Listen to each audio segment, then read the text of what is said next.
ఎన్నికల సంఘం ఆంధ్రప్రదేశ్లో ఎస్పీలను కలెక్టర్లను మార్చడం అన్న విషయం మీద ప్రభుత్వ సలహాదారు వైఎస్ఆర్ పార్టీ ప్రధాన కార్యదర్శి సజ్జల రామకృష్ణారెడ్డి ఈరోజు మీడియాతో మాట్లాడారు. చాలా వివరమైన వ్యాఖ్యలు చేశారు ఆయన. అసలు ఎన్నికల సంఘం సరైన నిర్ణయాలు తీసుకుందా లేదా, ఒక విధమైన ఒత్తిడికి పక్షపాతానికి గురవుతుందా అన్న సందేహాలు ఆయన వెలిబుచ్చారు.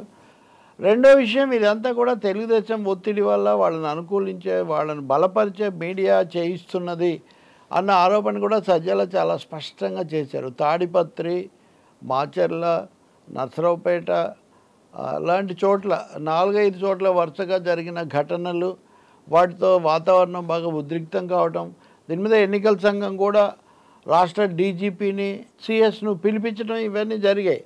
వాళ్ళు వచ్చిన తర్వాత ఒక 12-15 మంది పోలీసుల మీద, అధికారుల మీద కూడా చర్యలు తీసుకున్నారు. అలాగే ఒక కలెక్టర్ను, ఒక 2 ఎస్పీలను కూడా బదిలీ చేశారు. ఇవన్నీ జరిగిన తర్వాత ఎన్నికల సంఘం చాలా ఆగ్రహంగా ఉంది, అక్షింతలేసింది. కేంద్రం కూడా పిలిపించింది ఎన్నికల సంఘం. వీళ్ళందరినీ తీసేశారు. వైసీపీకి షాక్ ఈ పద్ధతిలో వార్తలు వచ్చాయి. సజ్జల రామకృష్ణారెడ్డి అనేది అందరికీ కూడా తెలిసిందే. అది ఈ అధికారులను మేము పెట్టలేదు, ఎన్నికల సంఘమే పెట్టింది. ఎన్నికల సంఘం బాధ్యతలు తీసుకున్న ఎస్ఈసి ముఖేష్ కుమార్ మీనా, వీళ్ళు సిఇఓ, ఆయన చాలా స్పష్టంగా ప్రతిపక్షం నుంచి ఫిర్యాదులు వచ్చాయి కాబట్టి వీళ్ళని మార్చారు. బీజేపీ అధ్యక్షురాలుగా, రాష్ట్ర అధ్యక్షురాలుగా, అలాగే కూటమిలో సభ్యురాలుగా ఉన్నటువంటి పురంధేశ్వరి, దగ్గుబాటి పురంధేశ్వరి ఒక జాబితా ఇచ్చారు. వీళ్ళని మార్చాలి, వీళ్ళని పెట్టాలి అని వాళ్ళని సంతృప్తిపరచడం కోసం ఎన్నికల సంఘం ఆగమేఘాల మీద మార్పులు చేసింది.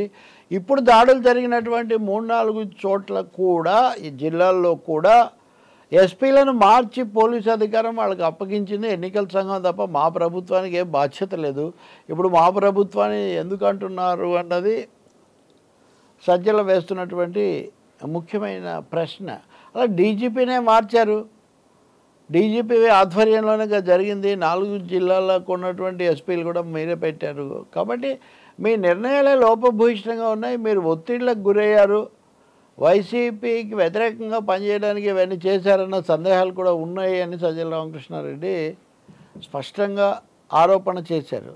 ఎన్నికల సంఘం నిష్పక్షపాతంగా ఉండాలి, కానీ అవతల వాళ్ళ ఒత్తిడికి లొంగిపోతుంది. ఇది మేము ఎప్పుడు చెప్పాము, కానీ కావాలని మేము మౌనం సంయమనం పాటించాము. మమ్మల్నే తీసిపోయారు. మా ఎమ్మెల్యేల మీద గృహ నిర్బంధాలు ఇవన్నీ కూడా పెట్టారు.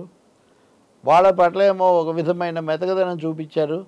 ఇదంతా ఎందుకు జరిగిందంటే తెలుగుదేశం పార్టీ ఎన్డీఏలో చేరింది కాబట్టి, ఎన్డీఏ అనే పొత్తు కుదిరిన తర్వాత దానికోసం రాష్ట్రంలో ఏదో చేయాలన్న పద్ధతిలో మీరు వ్యవహరించడం వల్లనే ఇది జరిగింది తప్ప దీనికి వైసీపీకి ఏం సంబంధం లేదు. అంతకుముందు ఈ అధికారుల మీద రాసిన వాళ్ళు, బదిలీ చేయాలని చెప్పిన వాళ్ళు, మళ్ళీ వీళ్ళే ఇప్పుడు వాళ్ళు బదిలీ అయిపోతే కూడా ఆ నింద కూడా మా మీద, మేమే దానికి కారణం అంటే ఎట్లా అని కూడా ఆయన ప్రశ్నిస్తున్నారు. ఈ వాతావరణం చక్కగా ఉండాలంటే సిఓ, ఎన్నికల సంఘం కఠినంగా ఉండాలి. వాళ్ళు అలా లేరు. మేము వెళ్ళి ఫిర్యాదు కూడా చేశాము. మేము ఫిర్యాదు చేసిన తర్వాత ఈ పని జరిగిందంటే ఇక్కడ మా ఫిర్యాదు ఫలితం తప్ప ఇది వాళ్ళ దానికి కూడా మళ్ళీ వాళ్ళు తమదే ఘనత అని చెప్పుకుంటే ఎలా కుదురుతుంది అని. ఇంకా మూడోది, అసలు శాంతి భద్రతలు కాపాడాల్సిన వాళ్ళు ఎవరు? శాంతి భద్రతలకు సంబంధించి సరైన చర్యలు ఎందుకు తీసుకోలేదు? ముందుగా ఒక ఉద్రిక్తత ఎందుకు సృష్టించారు? రాష్ట్రంలో వాతావరణం ఏదో అదుపు తప్పిపోయిందని చెప్పటం, దానికోసం మీరు ఇలాంటివి ఒక పథకం ప్రకారం చేస్తున్నారు. దీని వెనక కొన్ని శక్తులు కూడా ఉన్నాయనేది చాలా స్పష్టంగా కనిపిస్తుంది అనేది కూడా సజ్జల. అంటే తెలుగుదేశం వాళ్ళు వైసీపీ ఇలా చేస్తుందంటూ నేను ఉదయం ఒక చర్చలో వింటున్నా. మిత్రుడు, ఐ థింక్ ఎమ్మెల్సీ కూడా, ఆయన పేరు అనవసరం, కానీ ఇవన్నీ వైసీపీ చేయిస్తుంది. ఎందుకు చేయిస్తుందంట అంటే ఆయన చెప్పే థీరీ, వైసీపీ ఓడిపోతుంది, వాళ్ళ పార్టీ ఉండదు, పార్టీలో నుంచి బయటికి పోయే వాళ్ళని నిలబెట్టుకోవాలంటే వాళ్ళను తమ దగ్గర పెట్టుకోవాలి. అందుకోసం ఒక సమస్య, ఈ అల్లర్లు జరిపించి, ఈ శాంతి భద్రతల సమస్య సృష్టించి, వాళ్ళ మీద కేసులు పెట్టించి, కేసుల్లో ఉన్నారు కాబట్టి తప్పనిసరిగా వైసీపీతోనే ఉంటారు అనే ఒక వ్యూహంతో ఇవన్నీ చేస్తున్నారు అని ఆయన ఆరోపిస్తున్నారు. నిజంగా ఇది చాలా రౌండ్ అబౌట్గా, చాలా తిరుగుడుగా ఉంది. కానీ ఆ సమస్య ఎట్లా ఉన్నా ఇక్కడ అధికార పార్టీ ఎక్కువగా ఫిర్యాదులు చేసింది. దాడులు మా మీద జరిగాయి, అరెస్టులు మా మీద ఆంక్షలు మా మీద పెట్టారు, అరెస్టులు మా వాళ్ళనే చేశారు. మేము అధికార పార్టీగా 5 ఏళ్ళు ఉన్న తర్వాత ఇప్పుడు ఈ పరిస్థితి ఏంటి? పొరపాట్లు వాళ్ళు చేసి మమ్మల్ని రెచ్చగొడితే మా మీద ఎందుకు పెడుతున్నారు అనేది ఇక్కడ ముఖ్యమైనది. ఎన్నికల సంఘం ఇతర చోట్ల కూడా ఇలాంటి ఆరోపణలు ఎదుర్కొంటుంది. అది బీజేపీ ఒత్తిడికి లొంగిపోతుందని. ఇక్కడ మనం గుర్తించాల్సింది ఎన్డీఏ అన్నప్పుడు ఎన్డీఏలో బీజేపీ, తెలుగుదేశం, జనసేన కూడా సభ్యులుగా ఉన్నారు కాబట్టి వాళ్ళకి నిజంగా ఏం మేలు చేశారు, లేకపోతే బీజేపీ కలవడం వల్ల ఓట్లు పెరిగాయా లేదా అది వేరే ప్రశ్న. కానీ ముందు మేమేదో చేసాము అనిపించుకోవడం కోసం బీజేపీ, మోదీ ప్రభుత్వం ఒక డబుల్ గేమ్ ఇక్కడ ఆడాయి అనేది మనకు అర్థమవుతుంది. అలాగే మేము మార్పించుకొచ్చాము అంతా బాగుందని వాళ్ళు అనుకున్నప్పటికీ కూడా ఏదో వైఎస్ఆర్సీపీ తన శత్రువు, దాన్ని ఎలాగైనా ఏదో చేసేయాలి అన్న భావన కేంద్రానికి ఉందా? పరోక్షంగా రేపు అవసరమైతే వైసీపీ మద్దతు తీసుకోవాలి అన్నది కూడా ఉందా? ఇండియా టీవీ ఎన్నికల అనంతర పరిస్థితి మీద చర్చ చేసినప్పుడు అందులో ఉన్న మహిళా జర్నలిస్ట్ ఈ మాట కూడా చెప్పారు. ఒకవేళ అవసరమైతే జగన్ మద్దతు ఇదివరకు ఇచ్చినట్టే ఇక ముందు తీసుకోవడానికి కూడా మోదీ ఏమీ వెనుకాడరు, అందుకోసమే ధీమాగా ఉన్నారు అని. మోదీ పర్యటన జరిపినప్పుడు కూడా ఇక్కడ జగన్ పేరు గట్టిగా ప్రస్తావించడం, గట్టిగా విమర్శించడం జరగలేదని కూడా మనం చెప్పుకున్నాం. అందుకనే బీజేపీ ఇక్కడ ఒక డబుల్ గేమ్ ఆడుతుంది.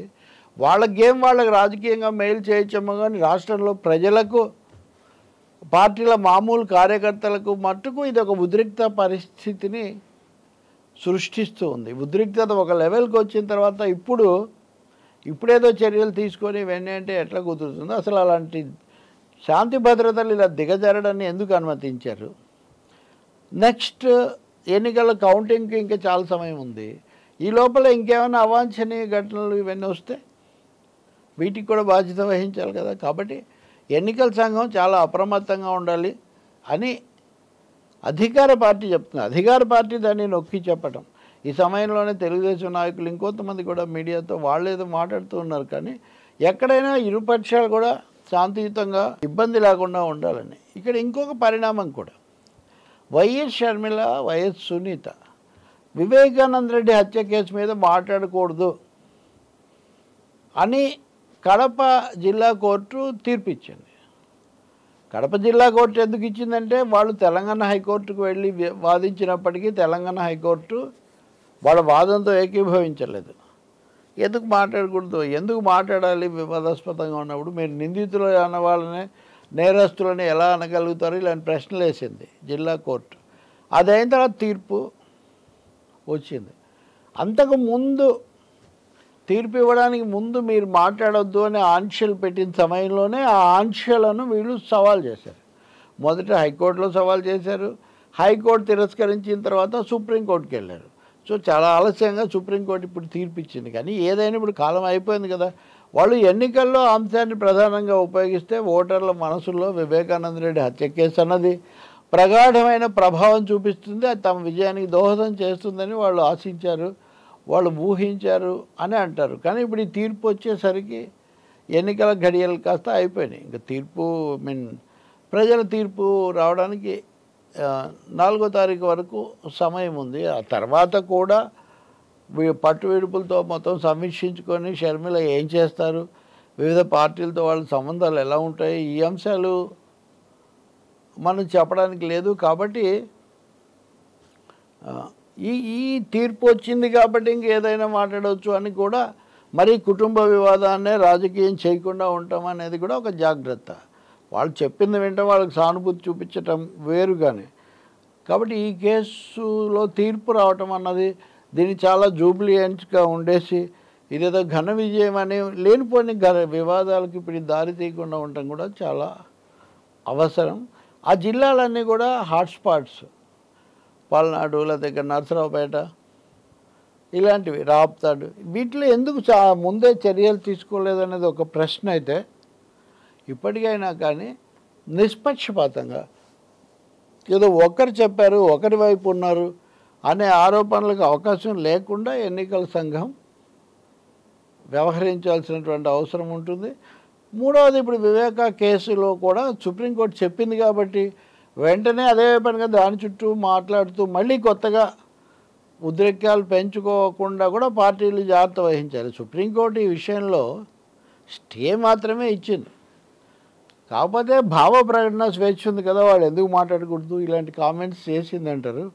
ఇంకా తీర్పు పూర్తిగా ఏముందో అది వచ్చిన తర్వాత వీళ్ళు ఏం చేస్తారో చూడాలి. కానీ నేను ఎందుకు చెప్తున్నానంటే శాంతి భద్రతలు అనే ఒక సమస్య సవాల్గా ఉన్నప్పుడు అప్పుడు ఈ తీర్పు వచ్చింది కాబట్టి ఈ తీర్పులో వాద ప్రతివాదులు కూడా అది అనుకూలమా ప్రతికూలమా అనే విషయంతో నిమిత్తం లేకుండా ఒక సంయమనంతో పాటించాల్సినటువంటి బాధ్యత కలిగి ఉంటారు.